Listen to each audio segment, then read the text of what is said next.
Kakinada RR Nagar residency welfare association Lions elite ఆధ్వర్యంలో వేసవి బాటసారిలో దాహార్తిని తీర్చేందుకు కాకినాడ ఆర్డీఓ ఆఫీస్ రోడ్ చలివేంద్రాన్ని విజయవంతంగా నిర్వహిస్తున్నారు. RR Nagar residency welfare association సభ్యులు, లయన్స్ సభ్యులు ఈ చలివేంద్ర నిర్వహణలో పాలు పంచుకుంటున్నారు. Kakinada Lions club, Kakinada vision సభ్యులు నల్లమిల్లి శ్రీదేవి, సత్యరెడ్డి సౌజన్యంతో చల్లటి మజ్జిగను పంపిణీ చేశారు. ఈ కార్యక్రమంలో క్లబ్ అధ్యక్షురాలు MVSL Prasuna, secretary N Sridevireddy, treasurer Srivani, club సభ్యులు Meenakshi, Nagireddy, Lakshmi, Ramasundari, Seshu, Aruna, Alekhya, Gayatri, Meena, B Achayya Sastri, MV Sastri, KVR Varaprasad తదితరులు పాల్గొన్నారు. ఈరోజు మా లయన్స్ క్లబ్ విజన్ వాళ్ళు స్పాన్సర్ చేశామండి. ఈ మజ్జిగ కార్యక్రమం అనేది ఈ వేసవి కాలంలో చాలా మందికి సేవియర్ లాంటిది.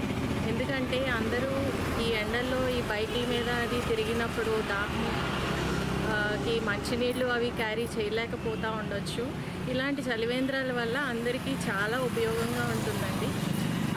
డీహైడ్రేషన్ నుంచి వాళ్ళని కాపాడిన వాళ్ళం అవుతాము. ఇలాంటి చలివేంద్రం ఇంకొకటి మా మోర్ దగ్గర కూడా ఇలైట్ క్లబ్ వాళ్ళు నిర్వహిస్తున్నారు. దానిలో కూడా స్పాన్సర్ చేయడం జరుగుతుంది మా క్లబ్ తరఫు నుంచి. ఇలాంటి అనేక కార్యక్రమాలు చేయాలని మా సంకల్పం అండి. విజన్ క్లబ్ నుంచి అనేక కార్యక్రమాలు చేయాలని మా సంకల్పం.